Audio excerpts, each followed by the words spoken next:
Existe algo dentro de você que trabalha 24 horas por dia contra você, que não descansa e não tira férias enquanto você não olhar para ela. E quanto mais você ignorá-la, mais força ela ganha sobre a sua vida. Hoje nós vamos falar sobre a nossa sombra. Como ela é formada, como ela age e como transmutá-la. Sabe aquele relacionamento que você começou e que dessa vez você jurava que ia ser diferente de todos os outros, mas dali 6 meses ele acaba da mesma maneira? Aquele trabalho que dessa vez você jurou que seria diferente, que você iria ser promovida, que ia formar carreira ali e de repente lá está você, com os mesmos problemas do trabalho anterior e logo ou querendo sair ou sendo demitido desse novo emprego. E aquele dinheiro que sempre some da sua conta. O dinheiro é sempre certinho. Quando você ganha algo a mais, o pneu fura, a criança fica doente, enfim, algum imprevisto acontece para que ele não fique na sua conta. Tudo isso tem uma raiz invisível e hoje você vai entender como a sua sombra é formada, como ela age e como resolvê-la. Talvez esse vídeo te incomode bastante, porque não é fácil a gente olhar para as nossas sombras.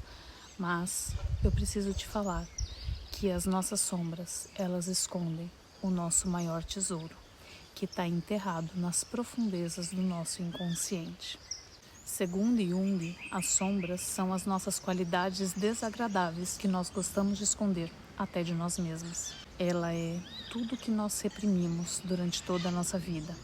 É aquela parte nossa que dói olhar, que incomoda, que a gente sente vergonha. São os traumas que nós não processamos direito. As emoções reprimidas, a raiva, o medo, as humilhações, as rejeições. Tudo isso está na nossa sombra. Mas nela também se encontram os nossos potenciais não desenvolvidos, os nossos sonhos, os nossos talentos, enfim, tudo que nós viemos expressar no mundo. Jung dizia que todos nós temos uma sombra e quanto menos incorporada ela está na nossa vida consciente, mais pesada, mais densa ela é. Ou seja, quanto mais você ignora, mais força ela ganha e mais ela cresce. A nossa sombra, ela não pode ser rejeitada, porque ela é uma parte da nossa energia e como toda energia, ela precisa vir à tona. E ela também não quer nos destruir, ela só quer ser vista para ser integrada e nos completar. Mas, como a gente tem vergonha de assumi-la, ou porque muitas vezes dói olhar para ela, a única forma que ela tem de se expressar, de se comunicar, é criando um caos na nossa vida. E então ela destrói nossos relacionamentos, faz a gente gastar mais do que ganha. Muitas vezes destrói as nossas amizades, faz a gente perder a cabeça no emprego e perder o nosso emprego. Enfim, ela cria um caos na nossa vida. Eu vou dar um exemplo para vocês compreenderem melhor. Imagine uma criança por volta dos seus 2, 3 anos que perde o seu pai. Na cabecinha dela, o seu pai saiu para trabalhar e não voltou nunca mais. E o que uma criança nessa idade faz com uma dor dessa? Ela não tem estrutura nem consciência para processar tamanha dor, tamanha insegurança. Então, ela enterra essa dúvida, esse medo, essa insegurança lá nas profundezas do inconsciente dela.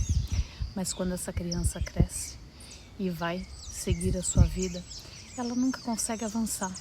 Quando ela vai ganhar um pouco mais, ela perde o emprego ou ela é passada para trás. Enfim, alguma coisa acontece que não permite que essa pessoa avance. É o que nós chamamos da criança ferida, que nada mais é do que a sombra determinando o que vai acontecer na vida dessa pessoa adulta. Uma programação de se eu ganhar eu posso perder, e perder dói. A última vez que eu tinha algo bom, ele foi embora e nunca mais voltou. Então é melhor eu não ter nada bom, assim eu não corro o risco de sofrer novamente. Essa é a programação que fica instalada naquela criança que não soube processar aquela situação. Então, Enquanto a gente não olhar para essa parte nossa, é ela que vai dirigir a nossa vida. E a gente vai chamar de acaso, de infortúnio, enfim, qualquer nome que a gente queira dar. E agora eu te pergunto, qual é o teto invisível que você colocou na sua vida? Você consegue ver isso? Enquanto você vai pensando, se você está gostando desse vídeo, se está fazendo sentido para você, não esqueça de deixar o seu like e compartilhar com alguém que esteja repetindo ciclos na vida. A maioria das pessoas vive repetindo ciclos de crenças que as mantém sem resultados na vida, com problemas repetitivos que sempre está no limite do dinheiro. O dinheiro entra e logo paga tudo, não sobra nada. E elas vivem esse eterno ciclo repetitivo de problemas que elas nem sabem o porquê. E o que acontece? Elas se conectam com a maioria das pessoas que vivem na mesma programação inconsciente, que a gente está falando aí cerca de 98% da população.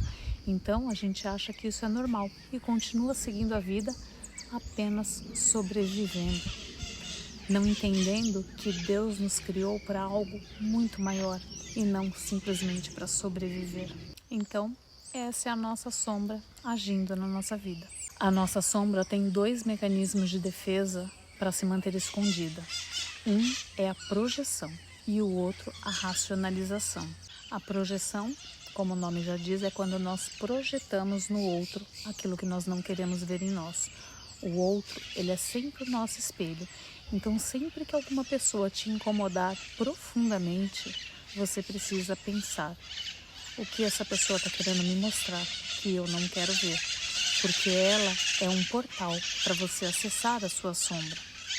E a racionalização é aquela nossa mania de sempre arrumar uma desculpinha para justificar a nossa sombra. Então, no momento em que eu tô com raiva, alguém pergunta: nossa, como você tá com raiva? Não, eu não tô com raiva, eu só tô com pressa. Mas é a sua raiva mostrando, porque uma pessoa com pressa, ela não é grosseira, é a sua sombra que está agindo. Então a gente sempre arruma uma desculpa. Enfim, a nossa mente, ela é brilhante em arrumar desculpas para que a gente não acesse o que tem lá no porão. Mas a nossa sombra só irá nos atacar se a gente evitar olhar para ela, se a gente ignorá-la. Por isso que é muito importante a gente procurar no nosso dia a dia sempre estar acessando as nossas dores, o que está nos incomodando, se a gente tem ciclos repetitivos, fazer o questionamento: por que isso se repete na minha vida? Meus relacionamentos sempre terminam praticamente da mesma maneira. Muda a pessoa, muda o contexto, mas na verdade a forma como eu me sinto é a mesma. Os meus trabalhos também é a mesma coisa. Muda o trabalho, muda o contexto, mas a forma como eu me sinto é sempre a mesma. Então a gente tem que criar o hábito de estar sempre questionando essas coisas que acontecem. Porque as nossas sombras, elas sempre vão deixar alguns sinais para que a gente recupere o nosso controle, né? Um dos sinais é a projeção, que a gente tem que olhar para ele. O outro sinal são as reações emocionais que a gente tem, as explosões, né, as impulsividades que a gente tem. A gente precisa olhar para isso. Por quê? Que muitas vezes a gente assiste um filme de guerra, com violência, e a gente termina o filme e a gente fica bem. Agora, quando alguém faz uma piadinha com a gente, nossa, aquilo incomoda a gente profundamente, a gente fica remoendo aquilo por dias dentro de nós. É um rastro que a sombra deixa para você olhar para ela. Outro sinal que eu já comentei com vocês aqui também são os ciclos repetitivos, que é a hora que a gente precisa olhar para isso e falar: por que isso está se repetindo de novo comigo? Qual é a lição que eu não aprendi, né? E um grande sinal também que a nossa sombra dá são os sonhos perturbadores. Geralmente, quando a nossa consciência começa a cair, a inconsciência ganha força. E quando a gente dorme, a consciência sai e a inconsciência fica. Então, esses sonhos que você começa a ter com muita frequência, que te perturbam, você precisa olhar para isso também, porque é a sua sombra querendo mostrar alguma coisa para você. Então, o meu convite hoje para vocês é: olhem para vocês, Olhem para esses ciclos repetitivos, observem essas pessoas que te irritam. Olhe para essa voz na sua cabeça que fica falando que você não merece, que você não é capaz, que você não vai conseguir. Enfim, mergulhe dentro de você mesma, porque o mundo ele é repleto de distrações para fazer com que a gente não escute a nossa alma e desperte a nossa essência divina. Beijos.